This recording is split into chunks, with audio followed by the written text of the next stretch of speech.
Hello everyone, कैसे हैं आप सभी। Welcome to my YouTube channel PS classes Kota. तो आज हम एक नई सीरीज़ स्टार्ट करने वाले हैं लाइट चैप्टर की, जिसमें हम लाइट चैप्टर को पूरा बेसिक से एडवांस लेवल तक पढ़ेंगे। तो इसमें काफ़ी सारे लेक्चर हमारे रिकॉर्ड होंगे। उसके साथ साथ आपको हर एक लेक्चर के साथ ही आपको क्वेश्चन प्रैक्टिस भी करवाई जाएगी इस पूरे टेन्योर में। तो ये जो लेक्चर आपके ये लेक्चर सीरीज जो रहेगी बेटा, वो पूरी की पूरी फाउंडेशन वाले जो भी बच्चे हैं वो भी इसको देख सकते हैं अच्छे से। इसके अलावा जो नीट वाले बच्चे हैं वो भी देख सकते हैं इसे अच्छे से। और फाउंडेशन में जो इवन 10th ही नहीं, जो बिलो क्लासेस हैं 6 7th 8 9th वाले बच्चे भी जो पढ़ना चाहते हैं अच्छे से, ठीक है, एडवांस लेवल का ऑप्टिक्स वाला चैप्टर लाइट का, तो वो सारे बच्चे इस चैप्टर को, इस सीरीज़ को फॉलो कर सकते हैं। और यहाँ पर बेसिक से लेकर पूरा एडवांस लेवल की चीज़ें आपको बताई जाएगी। तो आइए बिना देरी करें हम स्टार्ट करते हैं हमारा पहला लेक्चर ऑप्टिक्स का। जी साहब, तो सबसे पहले हम जानते हैं ऑप्टिक्स के बारे में कि ऑप्टिक्स क्या है। ये क्या है बेटा आपके, ये ब्रांच है फिजिक्स की, जिसमें हम क्या करते हैं, स्टडी करते हैं लाइट की।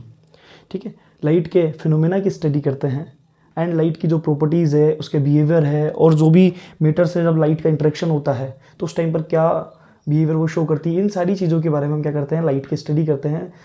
फिजिक्स की जिस ब्रांच में हम लाइट की स्टडी करते हैं उसे हम क्या बोलते हैं, ऑप्टिक्स। तो यहाँ ऑप्टिक्स के बारे में लिख लेंगे साहब। ऑप्टिक्स क्या है, it is branch of physics, it is branch of physics in which we deals with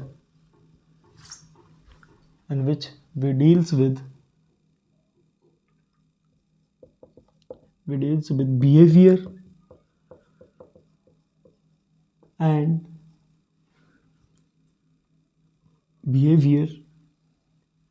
and properties of light क्या है, behaviour and properties of light and it's interaction with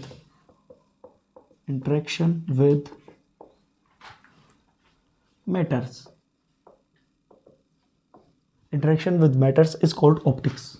उसे क्या बोलेंगे भाई, हम ऑप्टिक्स बोलेंगे वो।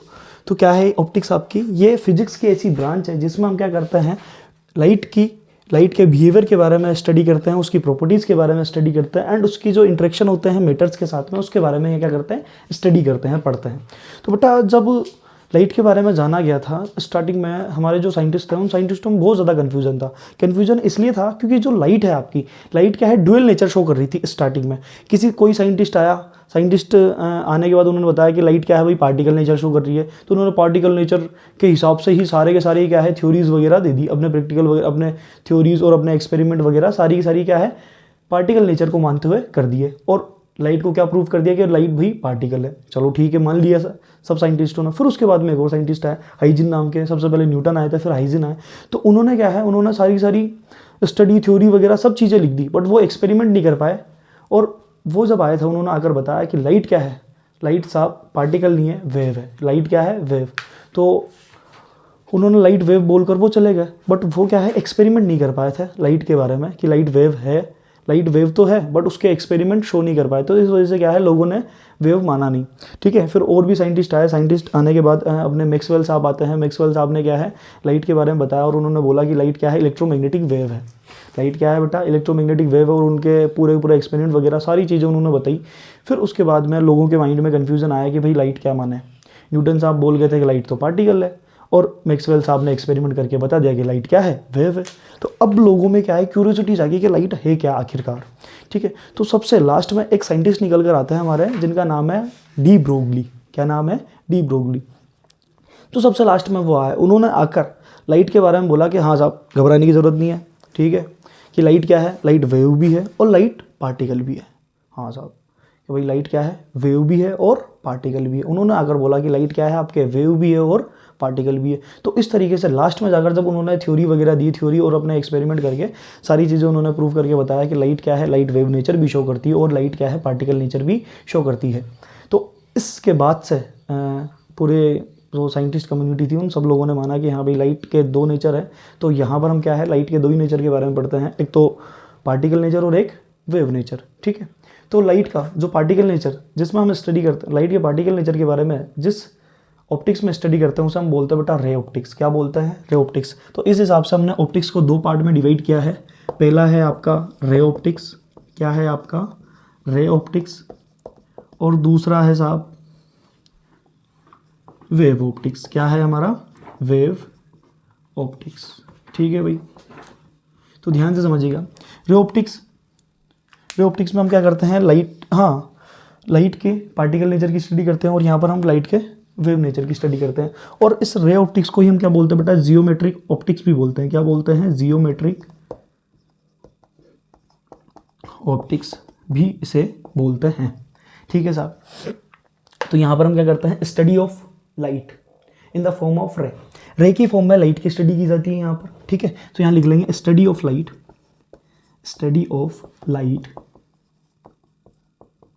इन द फॉर्म ऑफ रे। हाँ साहब, किसकी फॉर्म में की जाती है यहाँ पर?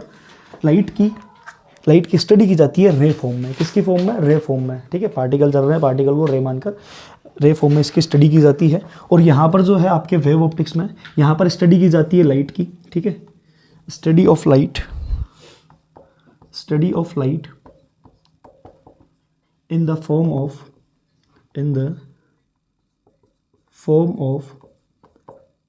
वेव। किसकी फॉर्म में की जाती है साहब? वेव की फॉर्म में लाइट की स्टडी की जाती है यहाँ पर, ठीक। तो ये बात समझ में आई कि रे ऑप्टिक्स में किसकी फॉर्म में की जाती है? रे की फॉर्म में। और वेव ऑप्टिक्स में वेव की फॉर्म में की जाती है। मतलब यहाँ पर माना किया जाता है लाइट को पार्टिकल, और इधर क्या माना जाता है? वेव माना जाता है। समझ में आ गई बात? कन्फ्यूजन अगर किसने सॉर्ट आउट किया था, कन्फ्यूजन किसने दूर किया था भाई साहब? डी ब्रोगली ने। किसने दूर किया था? डी ब्रोगली ने। उसका आज धन्यवाद देना चाहिए, ताकि उसके वजह से ही हम क्या है, लाइट को रे ऑप्टिक्स और वेव ऑप्टिक्स में डिवाइड करके पढ़ रहे हैं, ठीक है भाई। इसको इधर लाइट माना है, मतलब पार्टिकल नेचर पढ़ रहे हैं रे ऑप्टिक्स में, और इधर हम क्या पढ़ रहे हैं? वेव नेचर पढ़ रहे हैं वेव ऑप्टिक्स में। बात समझ में आई? अब इसके बाद देखिएगा भाई कि हम देखते हैं, हाँ जी, अभी जो चैप्टर आपके चलेगा लाइट वाला, ठीक है, हम यहाँ पर क्या है, लाइट के रे ऑप्टिक्स के बारे में ही पढ़ेंगे। मतलब लाइट को पार्टिकल नेचर मानते हुए ही सारे फिनोमेना, सारे कंसेप्ट, सारी चीज़ें हम क्या है, लाइट को पार्टिकल मानते हुए ही करेंगे, ठीक है। मतलब ये जो चैप्टर आपके चलेगा रे ऑप्टिक्स ही चलेगा अभी। तो अभी यहाँ ध्यान से समझिएगा, रे ऑप्टिक्स में हम क्या करते हैं, हमारी एनसीईआरटी की एक लाइन दे रखी है रे ऑप्टिक्स में, उसमें बोल रखा है, बता रखा है कि जब भी कोई लाइट रे, ठीक है, जब भी कोई पार्टिकल, लाइट का पार्टिकल या लाइट रे आपके किसी भी ऐसे ऑब्स्टिकल से टकराती है जिसका डायामीटर या जिसका साइज क्या है, उस पार्टिकल की वेवलेंथ से काफ़ी ज़्यादा बड़ा हो, क्या हो, जिस ऑप्टिकल से टकराएगी, जैसे कि आपके मिरर है या फिर लेंसेज है, इनसे टकराती है जब भी लाइट रे, और ये मिरर लेंसेज क्या है, इनके जो साइज़ है उस रे की वेवलेंथ से बहुत ज़्यादा बड़ा है। मतलब उनके कंपैरिजन में हम लाइट रे को क्या मानते हैं, लाइट रे की वेवलेंथ को क्या मानते हैं? नेग्लिजिबल मानते हैं। क्या मानते हैं? लाइट रे के वेवलेंथ को नेग्लिजिबल मानते हैं। तो इस फिनोमेना के बारे में जो हम स्टडी करते हैं, ठीक है, वो हम किस में करते हैं? रे ऑप्टिक्स में करते हैं। रे ऑप्टिक्स में हम क्या मानकर चलते हैं कि जो लाइट रे है, ठीक है, लाइट रे की जो वेवलेंथ है वो जिन भी मैटर से टकराती है लाइट रे, ठीक है, उनके डायामीटर से उसकी वेवलेंथ क्या है, उनके कंपैरिजन में बहुत कम है, नेग्लिजिबल है। क्या है? बहुत कम, नेग्लिजिबल है। तो ये चीज़ें हम मानकर चलते हैं रे ऑप्टिक्स में, ठीक है भाई। तो आगे देखेंगे हम यहाँ ध्यान से।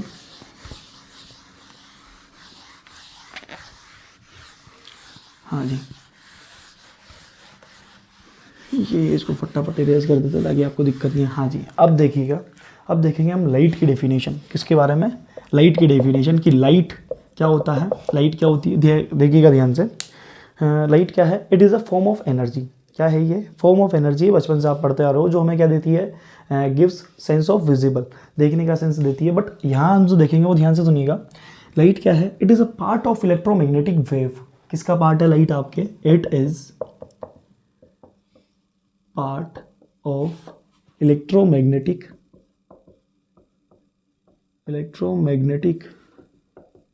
वेव, ठीक है साहब। भाई जो बचपन से आप पढ़ते आ रहे हो ना, light is a form of energy which gives us, जो हमें क्या देती है, सेंस ऑफ विजिबल देती है, ठीक है। वो चीज़ हम नहीं पढ़ेंगे, हम यहाँ से एडवांस चीज़ें पढ़ेंगे। मतलब वो बात तो सही है कि लाइट क्या है, एनर्जी की फॉर्म है जो हमें क्या है, सेंस ऑफ विजिबल देती है। बट एक्चुअल में है क्या लाइट? लाइट क्या है आपके, it is a part of electromagnetic wave. ये क्या है, इलेक्ट्रोमैग्नेटिक वेव का पार्ट है। और ये वो वाला पार्ट है जो हमें क्या देता है, सेंस ऑफ विजिबल देता है। क्या देता है? Part of electromagnetic wave which gives us, which gives us sense of visible, जो हमें क्या देता है, सेंस ऑफ विजिबल देता है, ठीक है। दैट इज, जो कि दैट इज विबग्योर, जो क्या है आपका विबग्योर है साहब, क्या है जो आपके विबग्योर है, ठीक है। It is a part of electromagnetic wave. Light क्या है आपके, इलेक्ट्रोमैग्नेटिक वेव का पार्ट है जो हमें क्या देता है, सेंस ऑफ विजिबल देता है, दैट इज विबग्योर। सुनना भाई, ध्यान से बात सुनना। जो सन से आने वाली जो लाइट रेज है वो क्या है, इलेक्ट्रोमैग्नेटिक वेव्स ही हैं, ठीक है। और उन सारी इलेक्ट्रोमैग्नेटिक वेव्स में से हमें सिर्फ एक पर्टिकुलर रेंज ही हमें दिखाई देती है उसकी, जो है विबग्योर, ठीक है, जिसे हम क्या बोलते हैं, विजिबल रेंज बोलते हैं। तो ध्यान से सुनिएगा, जब भी हम इलेक्ट्रोमैग्नेटिक वेव का स्पेक्ट्रम निकालते हैं तो उस स्पेक्ट्रम में क्या क्या चीज़ें आपको शो होती है, ध्यान से देखिएगा। सबसे पहले जैसे हम स्पेक्ट्रम निकालेंगे तो स्पेक्ट्रम में क्या आएगा, सबसे पहले आपके रेडियो वेव्स आएगी। क्या आएगी? रेडियो वेव्स, ठीक है साहब, रेडियो, हाँ जी।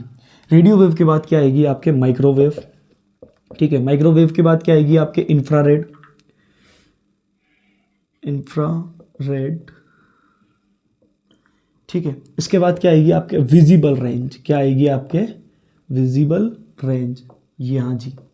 फिर विजिबल रेंज के बाद क्या आएगी आपके, अल्ट्रावायलेट रेंज, अल्ट्रावायलेट। फिर उसके बाद आएगी आपके एक्सरे। फिर उसके बाद आएगी आपके गामा रेज। क्या आएगी, गामा रेज। ये इस तरीके से क्या होता है, आपके इलेक्ट्रोमैग्नेटिक स्पेक्ट्रम होता है। और इस इलेक्ट्रोमैग्नेटिक स्पेक्ट्रम का ये जो विजिबल रेंज वाला पार्ट है, सिर्फ यही आपको क्या होता है, दिखाई देता है। और जिसे आप क्या बोलते हो, लाइट बोलते हो। क्या बोलते हो, लाइट। तो यहाँ ध्यान से देखिएगा, ये है अपना विजिबल रेंज, जो क्या है आपका विबग्योर की फॉर्म में। और इधर जो विबग्योर लिखा है बेटा, ये इसका सिर्फ क्या कर देना, यहाँ पर आने के बाद उल्टा कर देना है साहब। क्या कर देना, इसका उल्टा कर देना। तो ध्यान से देखिए, सबसे पहले कौन आएगा, इधर से देखेंगे तो रेड कलर नजर आएगा, फिर ऑरेंज नजर आएगा, फिर येलो नजर आएगा, फिर आपको ग्रीन नजर आएगा, फिर आपको ब्लू नजर आएगा, फिर आपको इंडिगो नजर आएगा, और उसके बाद आपको वॉयलेट नजर आएगा। तो ज़रा ध्यान से देखिएगा इधर, जब मैं रेडियो वेव से एक्सरे की तरफ जाता हूँ, किस में जाता हूँ बेटा, इलेक्ट्रोमैग्नेटिक स्पेक्ट्रम है ये। क्या है, इलेक्ट्रोमैग्नेटिक स्पेक्ट्रम, ठीक है साहब। इस इलेक्ट्रोमैग्नेटिक स्पेक्ट्रम में जब मैं रेडियो वेव से गामा रेज की तरफ जाऊंगा, यहाँ से इधर बढ़ूंगा, ठीक है, तो इधर से मुझे रेडियो वेव से गामा रेज की तरफ जाने पर क्या होगा, मेरे फ्रिक्वेंसी मेरी क्या होगी बेटा, इंक्रीज। क्या होगी, फ्रिक्वेंसी यहाँ से यहाँ जाने पर इंक्रीज होगी। क्या होगी भाई, इंक्रीज, ठीक है साहब। इसके अलावा मेरी क्या है, एक और चीज़ देखते हैं, लेमड़ा जो है वेवलेंथ, वो क्या होती है भाई, डिक्रीज होती है। क्या होती है, डिक्रीज होती है। ज़रा ध्यान से देखना, ये है आपका रेड कलर। क्या है साहब, ये है हमारा रेड कलर, हाँ भाई।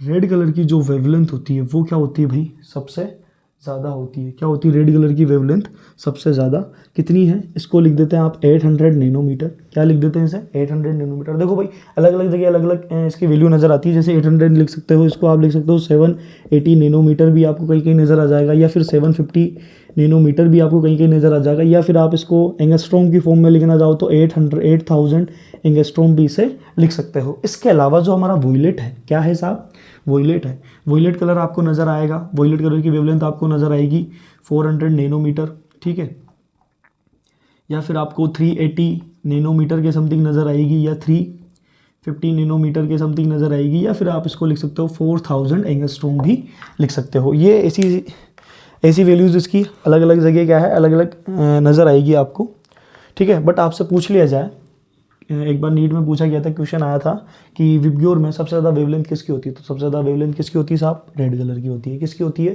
सबसे ज़्यादा वेवलेंथ रेड कलर की होती है। अच्छा, यहाँ ये बात समझने के बाद एक और चीज़ हमारे ध्यान में आती है, और एक चीज़ और देखते हैं हम यहाँ पर कि ये जो विबग्योर आपको नज़र आता है, विबग्योर में क्या है, सिर्फ 7 कलर है। कितने कलर हैं आपके भाई, 7 कलर्स हैं, और यही फंडामेंटल कलर्स हैं हमारे।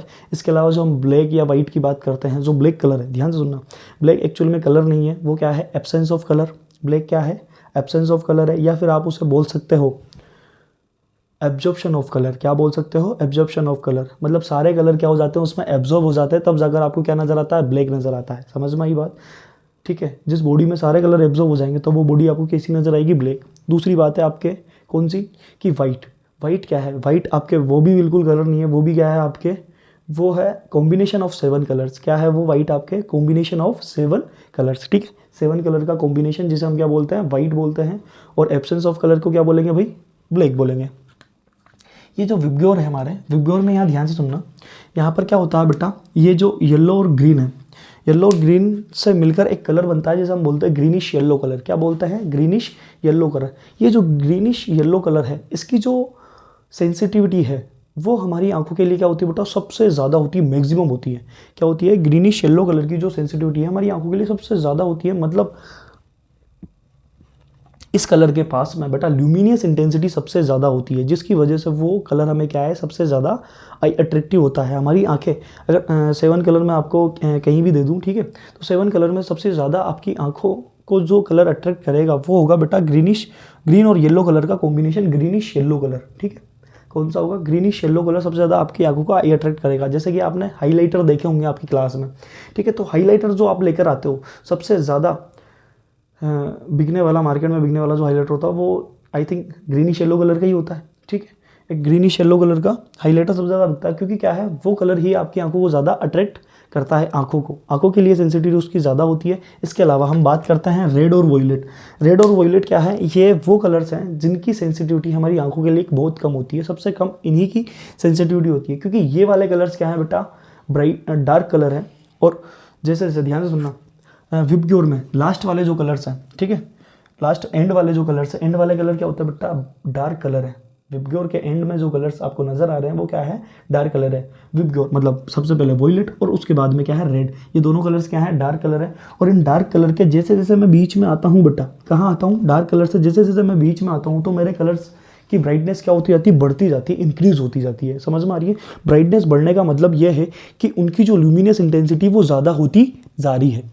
क्या होती जा रही है, उनकी ल्यूमिनस इंटेंसिटी क्या होती जा रही है बेटा, ज़्यादा होती जा रही है, मतलब उनकी ल्यूमिनस इंटेंसिटी बढ़ती जा रही है। समझ में आई, तो इधर देखना ध्यान से, यहाँ पर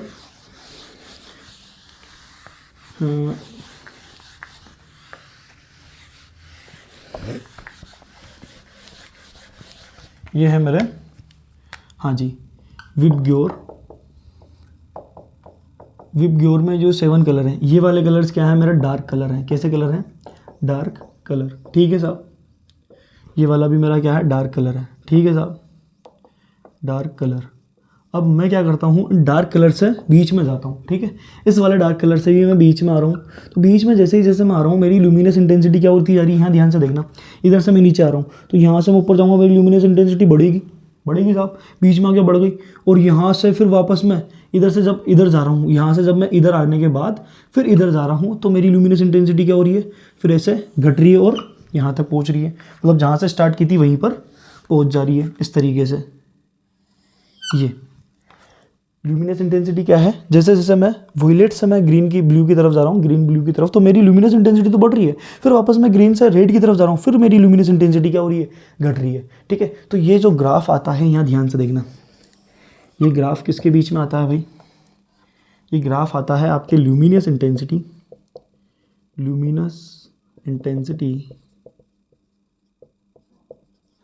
वर्सेस वेवलेंथ। किसका, wavelength, luminous intensity versus wavelength का हम क्या बनाते हैं, ग्राफ बनाते हैं। तो वो ग्राफ किस तरीके से आता है आपका, इस तरीके से आता है, ठीक है। और एक और चीज़, अगर आपको ये पता नहीं है ल्यूमिनस इंटेंसिटी क्या होती है तो वो ध्यान से समझ लेना बेटा।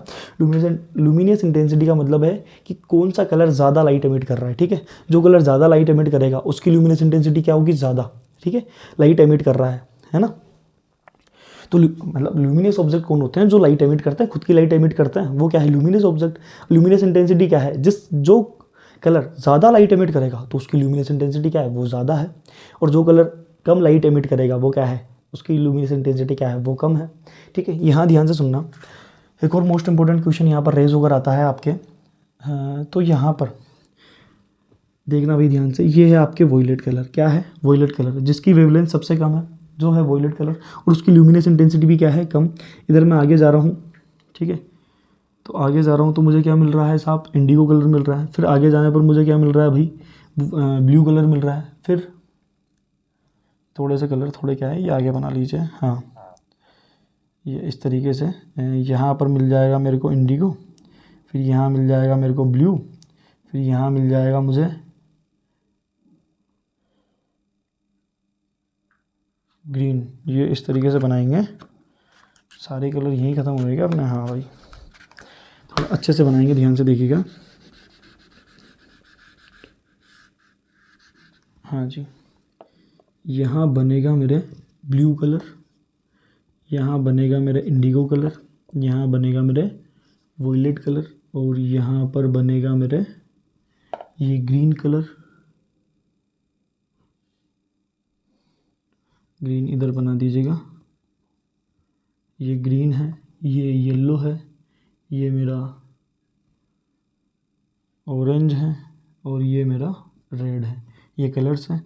और यहाँ सबसे ज़्यादा जो ल्यूमिनियस इंटेंसिटी आपको नज़र आ रही है वो है बेटा आपके ग्रीनिश येलो, जो आपको नज़र आएगी ग्रीन। और हाँ भाई, यहाँ ग्रीन बना देंगे, और यहाँ पर बनेगा आपके सबसे ज़्यादा इंटेंसिटी वाला, ये है आपके ग्रीनिश येलो कलर। कौन सा कलर है, ग्रीनिश येलो कलर। ठीक है, इसकी सबसे ज़्यादा क्या है, इंटेंसिटी है, और जिसकी वेवलेंथ है 550 नैनोमीटर। क्या है इसकी वेवलेंथ, 550 नैनोमीटर। ठीक है, तो ये इस तरीके का ग्राफ हो गया। यहाँ पर देखिएगा, पहला वॉयलेट, फिर आएगा आपके इंडिगो, फिर आएगा आपके ब्लू, फिर आएगा आपके ग्रीन, फिर यहाँ बीच में किसके बीच में, ये येलो और ग्रीन के बीच में है बेटा, येलो ग्रीन के बीच में ग्रीनिश येलो कलर, ये हो जाएगा आपके ग्रीन का, ये हो जाएगा ऑरेंज का, ये हो जाएगा रेड का। ठीक है भाई, यहाँ देखना इसकी वेवलेंथ कितनी है, 550 नैनोमीटर है। ठीक है, जैसे जैसे मैं इधर जा रहा हूँ, ग्राफ से ऊपर जा रहा हूँ, ठीक है, मैं मतलब वॉयलेट से मैं ग्रीन की तरफ जा रहा हूँ, मेरी ल्यूमिनेसेंट डेंसिटी क्या होती जा रही है, बढ़ती जा रही है। इसके साथ साथ मेरी वेवलेंथ भी क्या होती जा रही है साहब, इधर जाऊँगा वेवलेंथ भी क्या होती जाएगी, इंक्रीज़ होती जाएगी। ठीक है, इसलिए एक चीज़ और समझना बेटा, एक होता है आपके फिनोमेना स्कैटरिंग ऑफ लाइट। किसका होता है, scattering of light. Scattering of light का एक फिनोमेना होता है। स्कैटरिंग ऑफ लाइट में ये एक नीट में भी क्वेश्चन बनकर आता है बेटा, एक कई बार नीट में पूछ लिया गया है। क्या पूछा था कि सबसे ज़्यादा स्कैटरिंग होती है आपके वॉयलेट कलर की। कौन से कलर की होती है, वॉयलेट कलर की स्कैटरिंग सबसे ज़्यादा होती है बेटा। ठीक है, पर फिर भी हमें आसमान हमें कैसा दिखाई देता है, ब्लू नज़र आता है, हमारा स्काई कैसा नज़र आता है, ब्लू नज़र आता है। बट सबसे ज़्यादा स्कैटरिंग किसकी होती है, वॉयलेट कलर की होती है, बट आसमान हमें कैसा नज़र आता है, ब्लू नज़र आता है। क्यों नज़र आता है, क्योंकि बेटा ब्लू कलर की जो इंटेंसिटी है, ल्यूमिनस इंटेंसिटी, इससे काफ़ी ज़्यादा होती है। वॉयलेट कलर से ब्लू कलर की ल्यूमिनस इंटेंसिटी क्या होती है, काफ़ी ज़्यादा, मतलब ये हमारी आंखों के लिए क्या होता है, ज़्यादा सेंसिटिव होता है, इसलिए हमें कैसा नज़र आता है, ब्लू नज़र आता है। समझ में आ रही है। तो ये क्वेश्चन बनकर आया था कि असिस्टेंट रीजन में पूछा गया था कि स्कैटरिंग ऑफ लाइट सबसे ज़्यादा वॉयलेट की होती है, बट हमें ब्लू क्यों नज़र आता है, क्योंकि इसकी स्कैटरिंग क्या होती है, स्कैटरिंग तो होगी सही, इसके साथ साथ क्या है, इसकी ल्यूमिनस इंटेंसिटी क्या है, ज़्यादा है, किससे, वॉयलेट से, जिस वजह से ये नज़र आता है। अब आप ये मत बोल देना कि सर ल्यूमिनस इंटेंसिटी तो वॉयलेट की भी ज़्यादा है, ठीक है, ग्रीन की भी ज़्यादा है, बट बेटा आगे जा रहा हूँ तो लेमड़ा क्या होता जा रहा है, बढ़ता जा रहा है। ठीक है, वेवलेंथ बढ़ती जा रही है। और स्कैटरिंग ऑफ लाइट पता है आपको, ये डायरेक्टली प्रोपोर्शनल होता है बेटा 1/λ⁴, मतलब जिसकी वेवलेंथ ज़्यादा है, ठीक है, जिसकी वेवलेंथ ज़्यादा होगी उसकी स्कैटरिंग क्या होगी, कम होगी। तो जैसे जैसे आगे बढ़ते जाओगे ना, वैसे वैसे इन कलर्स की स्कैटरिंग क्या होती जाएगी, कम होती जाएगी। समझ में आई। और एक और क्वेश्चन आपके रेज होता है, क्वेश्चन बच्चों के डाउट आता है कि सर चलो स्कैटरिंग ऑफ लाइट सबसे ज़्यादा किसकी होती है, वॉयलेट की, और दिखाई आपको ब्लू नज़र आता है, बट आपके जो खतरों के निशान होते हैं वो आप रेड कलर के क्यों बनाते हो। ठीक है, क्योंकि आपने बताया सर कि ग्रीनिश येलो कलर क्या है, सबसे ज़्यादा आई अट्रैक्टिव होता है। अगर ये ग्रीनिश येलो सबसे ज़्यादा आई अट्रैक्टिव है तो हमें क्या है, हमारे मतलब खतरों के निशान जो भी हैं, डेंजर साइन, वो हमें क्या है, ग्रीनिश येलो कलर की क्यों नहीं बनाकर रेड कलर के क्यों बनाते हैं हम बेटा, वो इसलिए बनाते हैं क्योंकि इन कलर्स की क्या होती है, स्कैटरिंग कम होती है।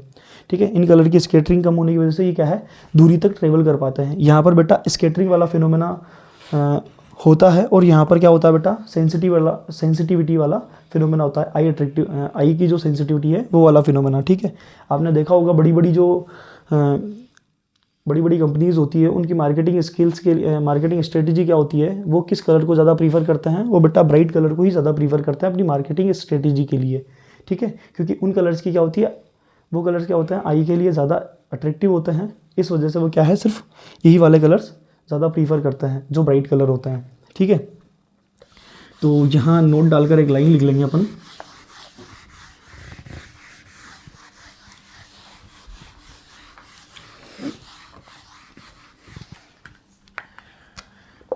क्या लिखेंगे, greenish yellow colour is most sensitive, greenish yellow colour is most sensitive for our eyes,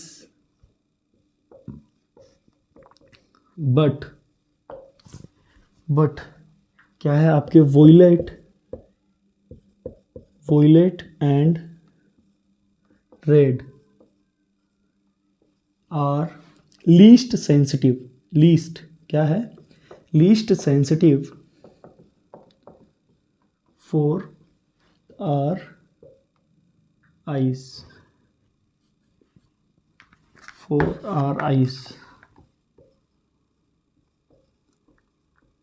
ठीक है साहब। तो इस वजह से क्या है, हमें ये मतलब सबसे ज़्यादा हमें क्या है, ग्रीनिश येलो कलर की तरफ ही हमारी आंखें अट्रैक्ट होती है। ठीक है, अब इसके बाद ध्यान से आगे देखते हैं भाई हम लाइट के रिफ्लेक्शन के बारे में। ठीक है, हाँ जी, रिफ्लेक्शन से पहले क्या देख लेते हैं, इसकी प्रॉपर्टीज़ ऑफ लाइट देख लेते हैं। प्रॉपर्टी, लाइट की प्रॉपर्टी क्या है, प्रॉपर्टीज़ ऑफ लाइट, ये एक और चीज़ पढ़ लेते हैं एक बार। ठीक है, कि लाइट की क्या क्या प्रॉपर्टीज़ है हमारी। तो सबसे पहली प्रॉपर्टी देखते हैं लाइट की स्पीड वैक्यूम में। लाइट की स्पीड वैक्यूम में क्या होती है भाई, जिसको सी से डिनोट किया जाता है आपके। ठीक है, वो होती है 3 × 10⁸ मीटर पर सेकेंड। ये अप्रोक्सीमेट वैल्यू है, ये तो आप लोगों को पता ही होगा। ठीक है, कैलकुलेशन के लिए सिर्फ यही वाली यूज़ करते हैं, अप्रोक्सीमेट वैल्यू है ये। उसके बाद दूसरी बात ध्यान से सुनिएगा, जो लाइट है आपके, ठीक है, लाइट क्या है, इलेक्ट्रोमैग्नेटिक वेव है। लाइट क्या है, इलेक्ट्रोमैग्नेटिक वेव। ये किसने प्रपोज किया था बेटा, मैक्सवेल साहब ने प्रपोज किया था। लाइट इज इलेक्ट्रोमैग्नेटिक वेव, यहाँ लिख लेना, प्रपोज्ड बाय मैक्सवेल साहब ने ये प्रपोज किया था। ठीक है, जो लाइट क्या करती है, ये कंसिस्ट करके लेकर जाती है वेरिंग इलेक्ट्रिक फील्ड और मैग्नेटिक फील्ड। किसको कंसिस्ट करती है ये, जो इलेक्ट्रिक फील्ड और मैग्नेटिक फील्ड, जो क्या करता है, वेरी करता रहता है। क्या करता है, वेरी करता है। उस इलेक्ट्रिक और मैग्नेटिक फील्ड को कैरी करके उसको कैरी करके लेकर जाती है। ठीक है, और यहाँ पर जो इसका इलेक्ट्रिक फील्ड और मैग्नेटिक फील्ड है, दोनों एक दूसरे के म्यूचुअली परपेंडिकुलर होते ही हैं। इसके अलावा इनके भी परपेंडिकुलर लाइट का क्या होता है, प्रोपोगेशन होता है। समझ में आ रही है, मतलब तीनों चीज़, इलेक्ट्रिक फील्ड, मैग्नेटिक फील्ड और प्रोपोगेशन ऑफ लाइट, तीनों एक दूसरे के क्या रहते हैं बेटा, तीनों परपेंडिकुलर रहते हैं। क्या रहते हैं, तीनों एक दूसरे के परपेंडिकुलर। मतलब प्रोपोगेशन सामने हो रहा है तो मैग्नेटिक फील्ड ऊपर आएगा। ठीक है, और इलेक्ट्रिक फील्ड कहाँ आएगा, आपके सामने आएगा। समझ में आ रही है, तो ध्यान से देखिए किस तरीके से ऊपर आ रहा है तुम्हारा मैग्नेटिक फील्ड।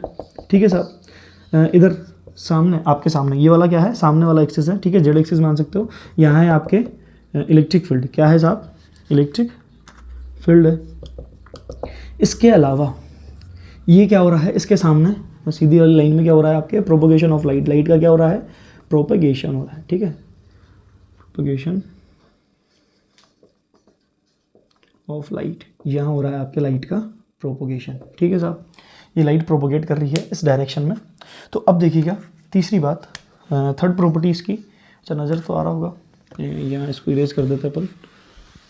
हाँ जी, लाइट की प्रॉपर्टी क्या है, थर्ड प्रॉपर्टी देख लेते हैं लाइट की, कि लाइट जो है ना, आपको मैंने बताया लाइट क्या है, वेव है। लाइट क्या है, वेव। ठीक है, और हाँ, हमने क्या है, जब साउंड, अगर साउंड आउट में पढ़ा होगा तो साउंड के बारे में पढ़ा होगा, साउंड वेव के बारे में। ठीक है, वो हमने वाइब्रेशन ऑफ पार्टिकल का जो वाइब्रेशन होता है उसके अकॉर्डिंग हमने वेव को क्या है, 2 टाइप में डिवाइड किया था। ठीक है, देखिए ध्यान से, वाइब्रेशन ऑफ पार्टिकल्स पार्टिकल्स के वाइब्रेशन के अकॉर्डिंग बेटा, किसके अकॉर्डिंग? पार्टिकल्स के वाइब्रेशन के अकॉर्डिंग आपने वेव को दो टाइप में डिवाइड किया है। एक होती है आपके ट्रांसवर्स वेव, क्या होती है बेटा? Transverse wave. और एक होती है साहब लॉन्गिट्यूडनल वेव। क्या होती है? Longitudinal wave. ठीक है भाई, ट्रांसवर्स वेव होती है और एक क्या होती है? लॉन्गिट्यूडनल वेव होती है। और जो हमारी लाइट है, लाइट क्या है बेटा? ये तो है आपके ट्रांसवर्स वेव। लाइट क्या है? आपके ट्रांसवर्स वेव। और साउंड को हम क्या बोलते हैं? साउंड वेव जो है वो है लॉन्गिट्यूडनल वेव। कौन सी वेव है? Longitudinal wave. तो यहाँ पर आप लिखोगे कि लाइट क्या है? आपके ट्रांसवर्स वेव है। इसके साथ वेव क्या होती है बेटा? वेव अपने साथ साथ एनर्जी और मोमेंटम दोनों को कैरी करके क्या करती है? ले जाती है। ठीक है, तो यहाँ लिख लोगे light is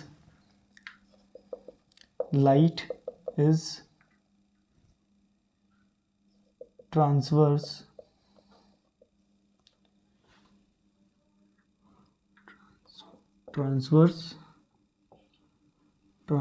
wave and it carry energy and momentum. क्या क्या कैरी करके लेकर जाती है ये? एनर्जी और मोमेंटम। बेटा वेव के बारे में हमने पढ़ा था, वेव की डेफिनेशन अगर आपने पढ़ी होगी तो वहाँ पर वेव की डेफिनेशन में ये आता है, वेव क्या है? डिस्टर्बेंस है। ठीक है, जो क्या करके ले जाती है? वो कैरी करके ले जाती है एनर्जी और मोमेंटम को। तो लाइट भी क्या है? आपके वेव ही है। तो ये भी क्या है? आपके एनर्जी और मोमेंटम को क्या करके ले जाएगी? कैरी करके ले जाएगी। इसके अलावा ध्यान से सुनना बड़ी, जो लाइट है ना, ट्रांसवर्स वेव कैसी होती है बेटा? ये क्रिस्ट और ट्रो की फॉर्म में चलती है। किसकी फॉर्म में चलती है?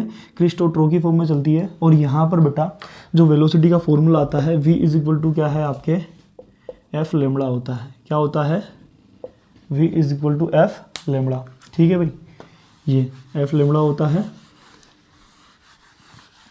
v is equal to. तो हाँ जी, ये फॉर्मूला याद रखना है और आगे जाकर हमारे काम आएगा। ठीक है, एक चीज़ पढ़ेंगे हम, रिफ्रैक्टिव इंडेक्स। क्या पढ़ेंगे? Refractive index. तो उसमें ये वाला फॉर्मूला काम आएगा आपके लाइट का। वेलोसिटी इज इक्वल टू क्या है? F lambda.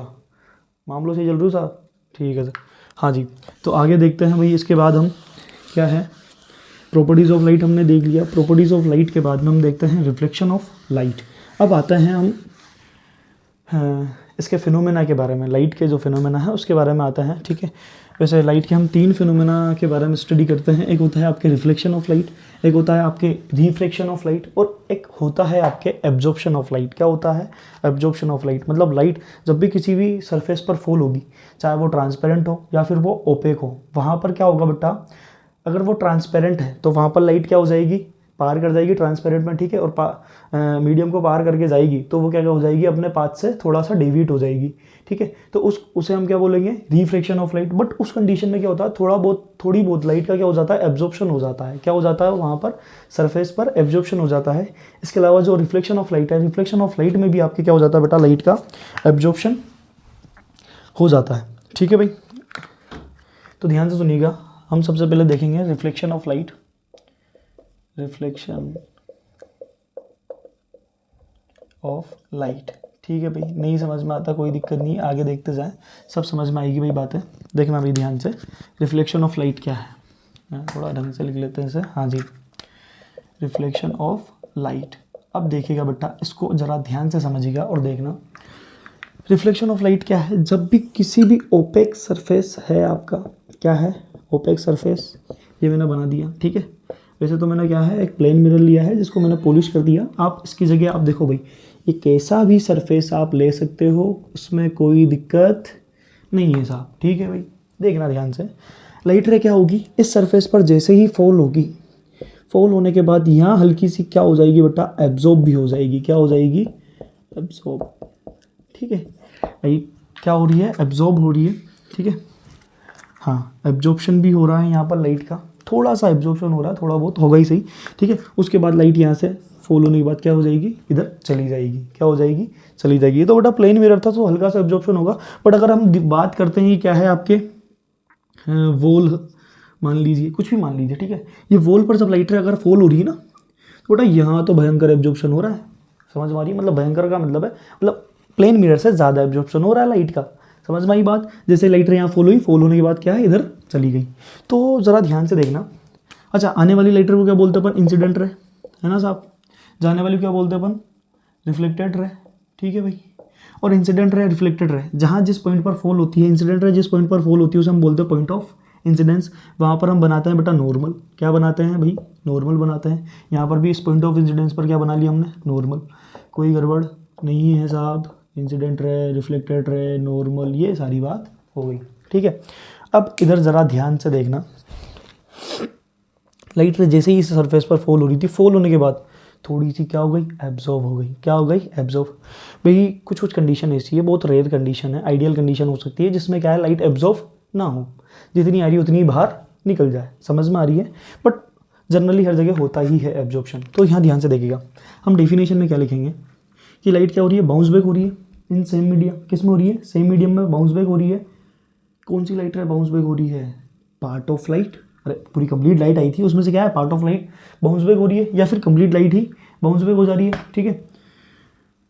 तो देखिएगा क्या लिखेंगे यहाँ पर, मतलब समझ में आई नहीं, जितनी लाइट इस पर फॉल हो रही थी उसमें से थोड़ी बहुत लाइट क्या हो जा रही है, एब्जॉर्ब हो जा रही है, और पार्ट ऑफ लाइट बाहर निकल जा रही है, थोड़ी बहुत लाइट बाहर निकल रही है, ठीक है। तो यहाँ पर डेफिनेशन में क्या लिखेंगे साहब अपन, bouncing back of,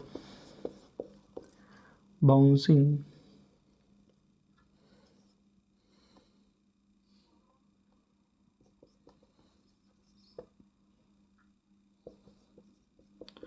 bouncing back of light और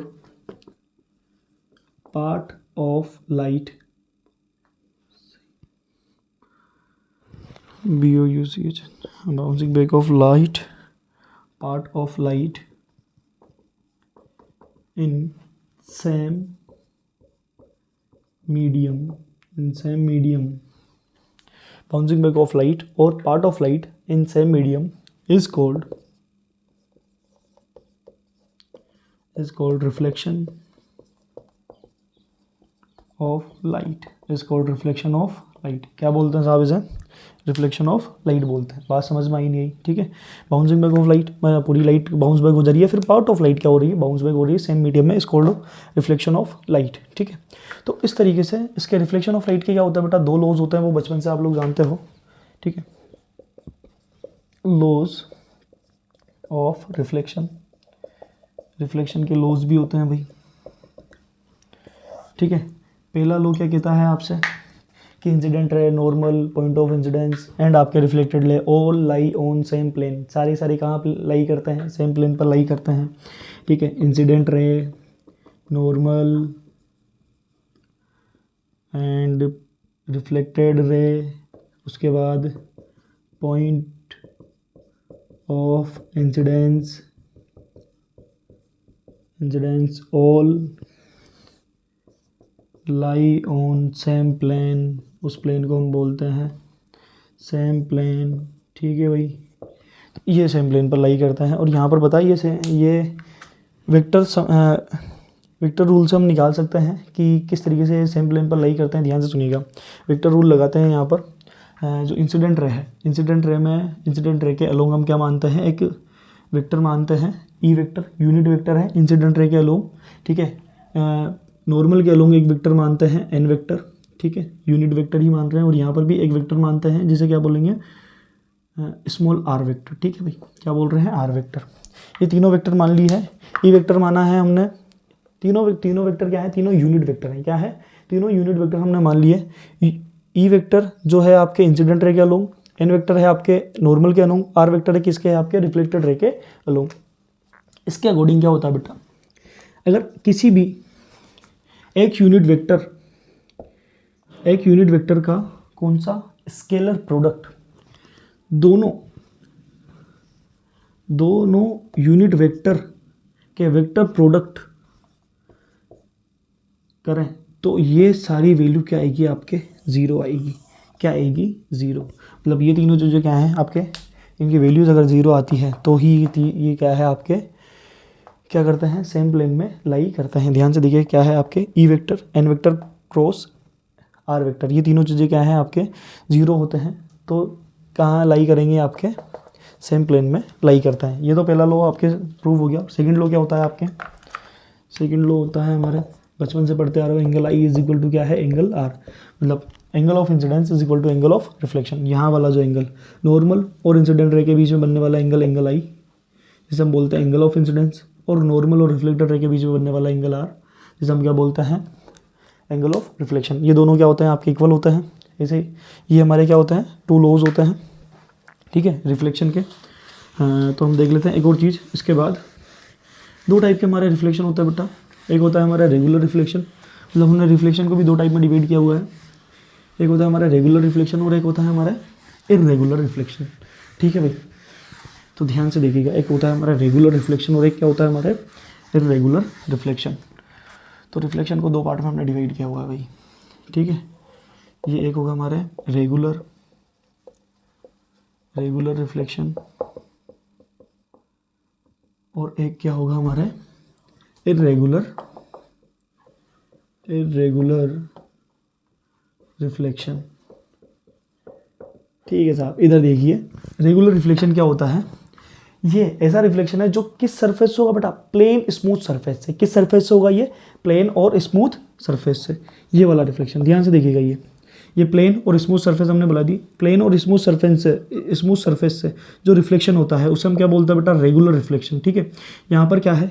जितनी भी आने वाली जो लाइट रेज हैं, सारी की सारी लाइट रेज क्या है? एक दूसरे के पैरेलल है। क्या है? सारी सारी लाइट रेज एक दूसरे के पैरेलल है। और आफ्टर रिफ्लेक्शन जाने वाली जो रिफ्लेक्टेड रेज है वो भी क्या हो जाएगी बेटा? एक दूसरे के पैरेलल हो जाएगी। क्या हो जाएगी? एक दूसरे के पैरेलल। और यहाँ पर अगर मैं नॉर्मल भी बनाता हूँ N1, ठीक है, ये नॉर्मल बनाता हूँ N2, ये वाला नॉर्मल बनाता हूँ N3, तो बेटा यहाँ पर जो नॉर्मल की बात कर रहे हैं ना अपन, N1 N2 N3, ये तीनों नॉर्मल भी क्या है? एक दूसरे के पैरेलल हैं। क्या है साहब? N1 parallel N2 parallel N3। इसी वजह से इस सरफेस से होने वाले रिफ्लेक्शन को हम क्या नाम देते हैं भाई? रेगुलर रिफ्लेक्शन नाम देते हैं। क्या नाम देते हैं? रेगुलर रिफ्लेक्शन नाम देते हैं। समझिएगा ध्यान से, ठीक है। ऐसा रिफ्लेक्शन जो प्लेन सरफेस से होता है उसे हम क्या बोलेंगे? Regular reflection. आने वाली सारी लाइट रेज पैरेलल है, जाने वाली सारी लाइट रेज क्या है? पैरेलल है। और इनके बीच में बनने वाले जो नॉर्मल है वो भी क्या है? आपके पैरेलल है, ठीक है। यहाँ पर क्या होती है बेटा? इमेज फॉर्म होती है सोर्स ऑफ लाइट की। क्या होती है यहाँ पर? इमेज फॉर्म होती है सोर्स ऑफ लाइट की। इमेज formed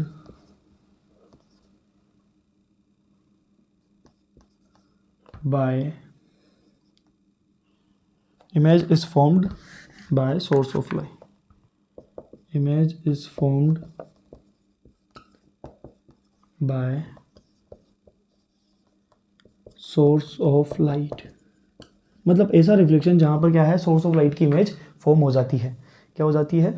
उसकी इमेज फॉर्म हो जाती है। उसे हम क्या बोलेंगे? Regular reflection. और इर्रेगुलर रिफ्लेक्शन क्या होगा आपके? ये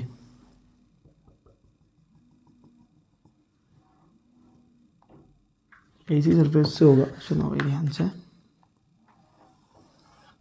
ये वाली सरफेस इर्रेगुलर सरफेस है। कैसी सरफेस है साहब? इर्रेगुलर सरफेस है। यहाँ पर लाइट बीम आपके फॉल हो रहा है, ठीक है। पूरा का पूरा लाइट बीम क्या है? आपके पैरेलल बीम ऑफ लाइट है।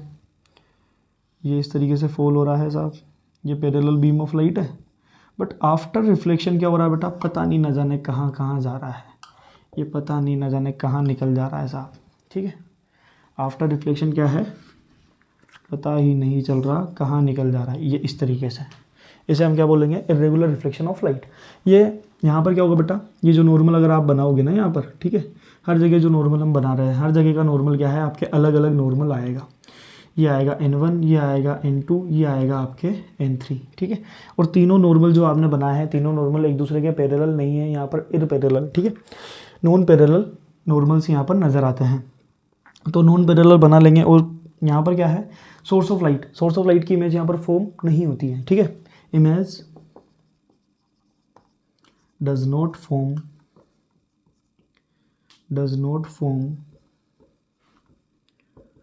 Bye source of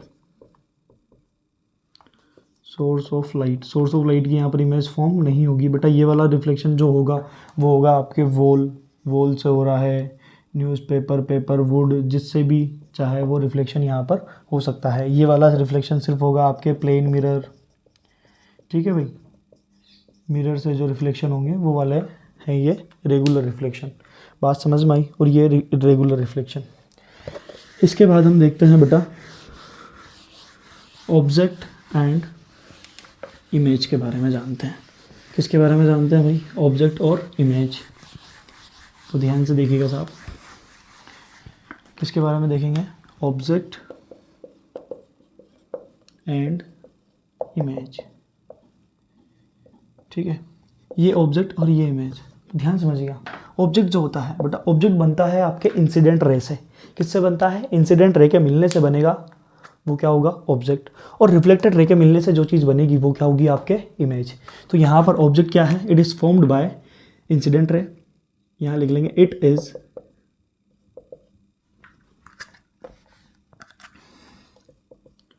formed by incident ray. किससे फॉर्म हो रहा है साहब? इंसिडेंट रे से। एंड आपके जो इमेज है क्या है? इमेज। इमेज फॉर्म किससे होगा? It is formed by reflected ray. किससे फॉर्म होगा भाई? ये आपके रिफ्लेक्टेड रे से फॉर्म होगा। ठीक है, तो अब ध्यान से देखिएगा, ये प्लेन मिरर मैंने बना दिया। ठीक है, मतलब इंसिडेंट रे जहाँ पर मिलेगी वहाँ पर बेटा ऑब्जेक्ट बनेगा, और जहाँ पर रिफ्लेक्टेड रे मिलेगी वहाँ पर क्या बनेगा भाई? इमेज बनेगा। ठीक है, तो ये इस तरीके से मैंने इंसिडेंट रे आपके फोल्ड करा रखी है। ठीक है भाई, ये इंसिडेंट रे फोल्ड करा रखी है। थोड़ा सा सही से बना लेंगे इसे। हाँ जी, ये इंसिडेंट रे मैंने फोल्ड करा रखी है। ठीक है भाई, आफ्टर रिफ्लेक्शन क्या होगी? इंसिडेंट रे एक पॉइंट पर जाकर मीट करेगी, ये एक पॉइंट पर जाकर मीट करेगी। अब देखिए, ये है आपके इंसिडेंट रे और ये क्या है? आपकी रिफ्लेक्टेड रे। ठीक है भाई, तो देखिए ध्यान से, इंसिडेंट रे टकराने के बाद क्या कर रही है? एक पॉइंट पर जाकर मीट कर रही है। और कौन सी रे मीट कर रही है? Reflected ray. कौन सी रे मीट कर रही है बेटा? Reflected ray. तो बेटा जब रिफ्लेक्टेड रे मीट करेगी तो बनेगा क्या मेरे? रिफ्लेक्टेड रे से इमेज। क्या बनेगा बेटा मेरे? इमेज बनेगा। क्या बनेगा साहब? इमेज बनेगा। अब देखिए जरा ध्यान से, क्या ये रिफ्लेक्टेड रे एक्चुअल में मीट कर रही है या आपने ज़बरदस्ती मीट कराया? नहीं साहब, ज़बरदस्ती तो नहीं कराया। क्या एक्चुअल में मीट कर रही है? हाँ साहब, एक्चुअल में मीट कर रही है। तो बेटा जब ये एक्चुअल में मीट कर रही है, ठीक है, तो इनसे बनने वाला जो इमेज है उसका नेचर क्या होगा? रियल होगा। क्या होगा? रियल होगा। समझ में आ रही है? तो यहाँ पर जो रिफ्लेक्टेड रे से बनेगा वो क्या बनेगा? Real image. इसके अलावा जो भी चीज़ आपके रियल होती है, क्या होती है बेटा? जो चीज़ आपके रियल होती है वो चीज़ क्या होती है? सोर्स होती है। Source of light. क्या होती है वो? सोर्स ऑफ लाइट होती है। लाइट का सोर्स होती है भाई, सोर्स ऑफ लाइट। ठीक है भाई, और जो चीज़ आपके, अब देखिए यहाँ ध्यान से, इंसिडेंट है, पीछे मैं एक्सटेंड कहीं भी कर दूँ, ये इधर पीछे एक्सटेंड कर रहा हूँ, हाँ कोई गड़बड़ नहीं है भाई, पीछे कितना ही एक्सटेंड कर दो, ये से कहीं जाकर मीट करेगी क्या? कहीं जाकर मीट नहीं करेगी। तो इधर कहाँ मीट कराना पड़ेगा इनको? मिरर के बैक साइड में। कहाँ मीट कराना पड़ेगा भाई? मिरर के बैक साइड में। तो बेटा जब मिरर के बैक साइड में इंसिडेंट रे मिल रही है तो इंसिडेंट रे के मिलने से बनेगा क्या? ऑब्जेक्ट। क्या बनेगा साहब? ऑब्जेक्ट। और ऑब्जेक्ट कैसा बनेगा? वर्चुअल। क्यों? क्योंकि ये जो रेज हैं रियल में तो मीट नहीं कर रही, वर्चुअली मीट कर रही है। बात समझ में आई? इसके अलावा एक और चीज़ आप समझ सकते हो कि मिरर का फ्रंट साइड, ये कौन सा साइड है? मिरर का फ्रंट साइड है। कैसा साइड है भाई? Front side. तो बेटा मिरर के फ्रंट साइड में जो भी चीज़ बनेगी वो क्या बनेगी? रियल। क्या बनेगी? रियल। और मिरर के बैक साइड में, कौन से साइड में? बैक साइड में जो भी चीज़ बनेगी वो क्या बनेगी साहब? वर्चुअल बनेगी। क्या बनेगी? वर्चुअल बनेगी। बात समझ में आई? चलिए यहाँ एक और डायग्राम बना लेंगे अपन। ठीक है, बैक साइड में जो भी चीज़ बनेगी वो वर्चुअल रहेगी और जो फ्रंट साइड में बनेगी वो चीज़ क्या रहेगी भाई? रियल रहेगी। ठीक है, ये डायग्राम एक बार हाँ पॉज करके बना लीजिएगा, हम आगे देखते हैं। एक और डायग्राम बनाते हैं, ध्यान से देखिएगा साहब। ये मिरर है, ठीक है, इस मिरर पर अब देखिएगा ध्यान से, लाइट रे आपके इंसिडेंट हो रही है इस तरीके से। कैसे इंसिडेंट हो रही है? इस तरीके से इंसिडेंट हो रही है। और आफ्टर रिफ्लेक्शन ऐसे चली जाएगी, ऐसे चली जाएगी भाई। जाने के बाद ध्यान से देखना, ये जो जा रही है डाइवर्जेंट रे, ठीक है, कैसी रेज है ये ऐसे डाइवर्जेंट रे है। ठीक है, अब मैं ये इंसिडेंट रे को पीछे एक्सटेंड कर दूँ, हाँ भाई, पीछे एक्सटेंड करने पर यहाँ पर मीट कर रही है। मतलब क्या लग रहा है? ये इस पॉइंट से आती हुई नज़र आ रही है। समझ में आ रही है बात? इस पॉइंट से क्या है? आती हुई नज़र आ रही है। तो ये जब आती हुई नज़र आ रही है मिरर पर, ठीक है। तो यहाँ पर क्या बनेगा बेटा, इंसिडेंट रे के मिलने से ऑब्जेक्ट बनेगा, क्या बनेगा, ऑब्जेक्ट। और ये मिरर के किस साइड में मीट कर रही है, फ्रंट साइड में। किस साइड में मीट कर रही है, फ्रंट साइड, ठीक है। इस वाले ट्रिक से भी देख सकते हो। इसके अलावा ये क्या है, एक्चुअल में मीट कर रही है ना, कैसे मीट कर रही है एक्चुअल में, तो एक्चुअल में मीट करेगी तो क्या बनेगा भाई, रियल ऑब्जेक्ट बनेगा। और जो भी चीज़ रियल होती है वो क्या होती है, सोर्स ऑफ लाइट होती है भाई, क्या होती है, सोर्स ऑफ लाइट। ये भी चीज़ समझना है। इसके अलावा रिफ्लेक्टेड रे को बेग में भी मीट करूँगा मैं, पीछे मीट करा रहा हूँ, तो बेटा यहाँ क्या बन रहा है, मेरा इमेज बन रहा है। और ये इमेज कैसा है, वर्चुअल इमेज है। कैसा इमेज है साहब, वर्चुअल इमेज है। ज़रा ध्यान से देखना एक बार। अच्छा बेटा, ये जो बीम इस पर फॉल हो रहा है, ये बीम क्या है, ऐसा फैलता हुआ बीम नहीं है क्या, आपको क्या नज़र आ रहा है, ये फैलता हुआ बीम जा रहा है, नहीं जा रहा।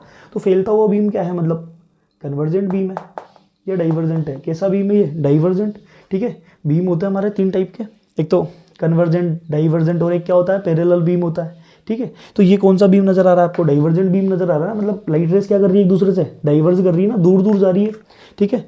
जब लाइट रे, ध्यान से देखना, लाइट रे जब एक पॉइंट पर आकर मीट करती है तो इसे भी क्या बोलते हैं बेटा, कन्वर्ज बोलते हैं। क्या बोलते हैं, कन्वर्ज होना। ये लाइट रे क्या कर रही है आपके, कन्वर्ज हो रही है।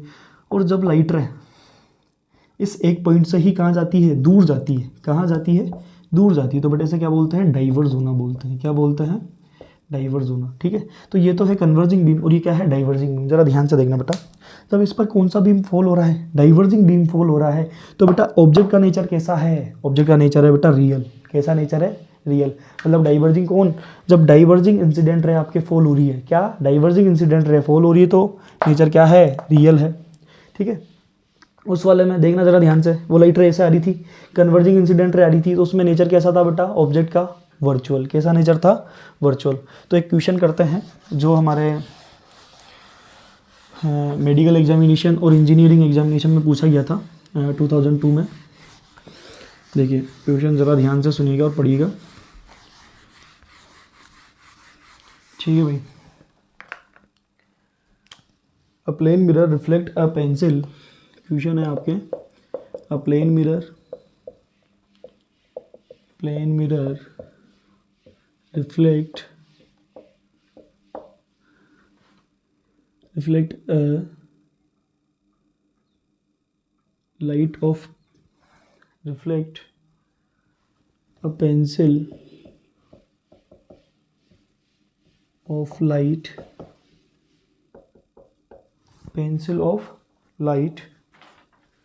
to form a, क्या कर रहा है, to form a real image।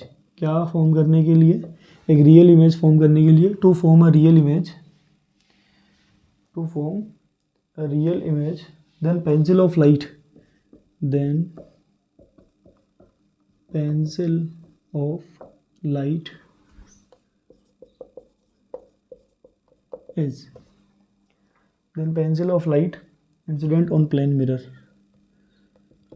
incident on plane mirror, plane mirror पर क्या हो रही है भाई, इंसिडेंट हो रही है, ठीक है। Incident on plane mirror is, कैसी इंसिडेंट होनी चाहिए प्लेन मिरर पर, ध्यान से सुनना। पहला ऑप्शन दे रखा था आपके कन्वर्जेंट, दूसरा ऑप्शन दे रखा था आपके डाइवर्जेंट, तीसरा ऑप्शन दे रखा था साहब पैरेलल, चौथा दे रखा था आपके नन ऑफ दीज। क्या दे रखा था, नन ऑफ दीज, ठीक है। क्वेश्चन को ध्यान से पढ़ेंगे फिर ऑप्शन टिक करेंगे। क्या है आपके, अ प्लेन मिरर रिफ्लेक्ट है पेंसिल ऑफ लाइट मतलब लाइट की जो पेंसिल है, पेंसिल की जो लाइट्स है उस पर फॉल हो रही है, to form a real image. किसके लिए, रियल इमेज फॉर्म करने के लिए लाइट की पेंसिल को क्या कर रहा है, रिफ्लेक्ट कर रहा है, ठीक है। Then pencil of light incident on plane mirror. जरा ध्यान से सुनना बेटा, ये प्लेन मिरर मैंने बना रखा है, ठीक है। प्लेन मिरर पर अब जो भी लाइट रे आएगी, वो लाइट रे आने के बाद क्या बना रही है आपके, पेंसिल से जो भी लाइट रे आनी है वो लाइट रे क्या बना रही है आपके बेटा, रियल इमेज बना रही है। क्या बना रही है आपके, रियल इमेज बना रही है। अब ध्यान से सुनना बेटा, रियल इमेज बनाएगी तो रियल इमेज के लिए लाइट रे क्या होनी चाहिए, जो रिफ्लेक्टेड रे है, ठीक है। इमेज किससे बनती है बेटा, रिफ्लेक्टेड रे से। किससे बनती है हमारे, रिफ्लेक्टेड रे से। और रिफ्लेक्टेड रे क्या है, मिरर के सामने आकर क्या होनी चाहिए बेटा, मीट करनी चाहिए। क्या करनी चाहिए, मिरर के सामने आकर मीट करनी चाहिए। तो ये रिफ्लेक्टेड रे इस तरीके से क्या होगी, मीट कब करेगी, जब ये इंसिडेंट रे मिरर पर कैसे फॉल हो, इस तरीके से फॉल हो। इस तरीके से फॉल होने का मतलब क्या है, कन्वर्जिंग टाइप की फॉल हो रही है। कैसे फॉल हो रही है भाई, कन्वर्जिंग टाइप की फॉल हो रही है ना, ठीक है। ये जब कन्वर्जन टाइप का फॉल होगी, फॉल होने के बाद क्या होगी, ये आगे जाकर इस तरीके से कन्वर्जी करेगी। जो कन्वर्जिंग बीम होगा वो भी सामने क्या करेगा, कन्वर्ज करेगा, ठीक है। तो इससे क्या बनेगा बेटा, रियल इमेज बनेगा। क्या बनेगा, रियल इमेज, ठीक है। तो यहाँ पर क्या आ जाएगा इसका आंसर, कन्वर्जिंग होगा, डाइवर्जिंग, कन्वर्जिंग बीम होगा। इंसिडेंट रे कैसा होगा भाई, कन्वर्जिंग होगा। कन्वर्जिंग अगर इस पर फॉल होगा, जिसकी वजह से क्या होगी, ये मीट करेगी, ठीक है।